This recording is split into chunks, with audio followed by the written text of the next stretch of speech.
Welcome back to Like Tack. I'm Jim Jansen, and we're continuing our web app branding series where we're going to demonstrate today how to do branding for your web app with local files on your CMS server. So let's go and configure Like Tack.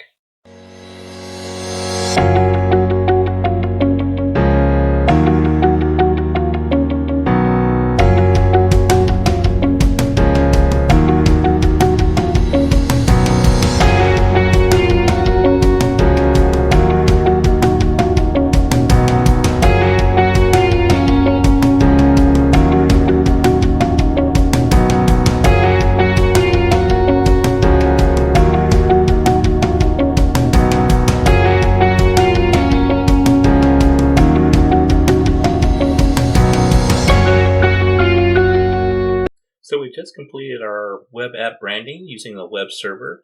There's a lot of advantages to using a web server as a centralized repository of the branding files for web app. If you're like a service provider and you have multiple call bridges and you have multiple web applications that need branding with specialized branding for each different customer, then that's the way to go for you. If you don't need that complexity and the extra troubleshooting that goes along with that, then localized branding is a way for you to go also. One disadvantage is that you can only have one kind of branding and all the branding files need to be uploaded to each node. Let's go check the requirements for localized branding. Here we see the steps for local branding. On our previous videos, we discussed files that are contained in the archive file, and those requirements for those files have not changed. They stay the same.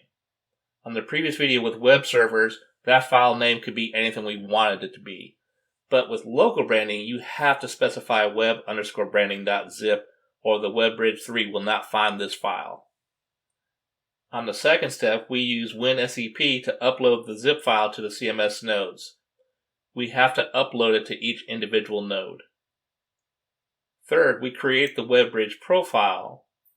Fourth, we apply the WebBridge profile to the WebBridge. And fifth, we restart the WebBridge 3. Please remember that CallBridge needs to be restarted when you're using web servers to fetch files, but when you're doing local branding, the WebBridge 3 is the one that fetches the web_branding.zip file. The first step to local branding is to create the zip file called web_branding.zip.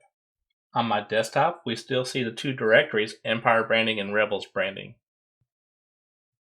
On the last video, we used the Rebels archive to brand my web app using the web server. Today, we're going to do something similar with Empire Branding. We're going to brand the web app. However, we're going to use the local CMS server for branding. The first step is go into the Empire folder. We still see the same files as required. We select all of them. We right-click and send them to the compressed zip folder. We're going to name this file web_branding. If we do not name it web_branding.zip, when the WebBridge 3 gets restarted, it will receive a file it does not recognize and reject that file. So it has to be web_branding.zip. Now that we have an archive file ready for CMS, let's go to WinSCP. In WinSCP, we see the web branding zip file. We're going to copy that over to CMS. Now we have webbranding.zip on the CMS server. Before we implement Empire branding locally on the CMS server, I want to demonstrate that we still have the Rebels branding installed with the web server. If I go to the browser and I join the Rebels URL, I still see that I'm getting my Rebels branding on my web app through the web bridge. So let's go change that. In order to change my web branding from Rebels to Empire, I have to do something to effect that change. One thing I can do is just create a new WebBridge profile for the Empire, or I can just modify the one that we were working with earlier. Let's go ahead and look at my CMS server and we'll modify that like we show in step 3. Let's log into CMS.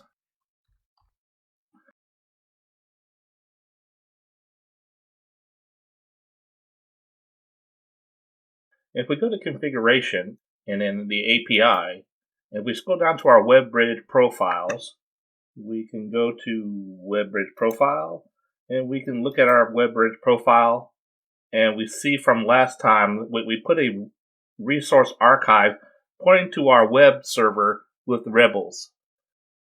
Since we're not going to use a web server anymore, there's no need for the resource archive. As a matter of fact, the resource archive will overwrite your local branding if you leave it there.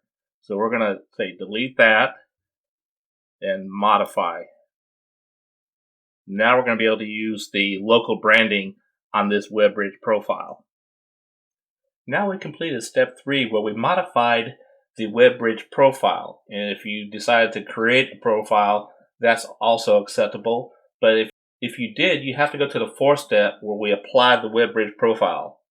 If we go back to our CMS server, we're going to go under the API and we're going to go down to WebBridge profiles and just verify the WebBridge profile we created was this one right here.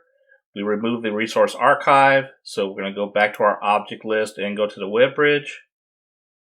And we see here under the WebBridge, we have already chosen a WebBridge profile, and it's the same one that we just looked at.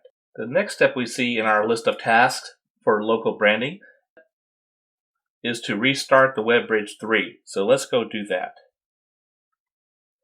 If we open up the command prompt for CMS, and I'll restart that connection, we can go ahead and type in WebBridge 3 restart. Okay, we successfully restarted our WebBridge. WebBridge should now fetch the local branding files. So let's test that and see if we can get those. Currently, you see I have my join the rebels CMS 3.jjansen.local. We're going to change that to join the dark side.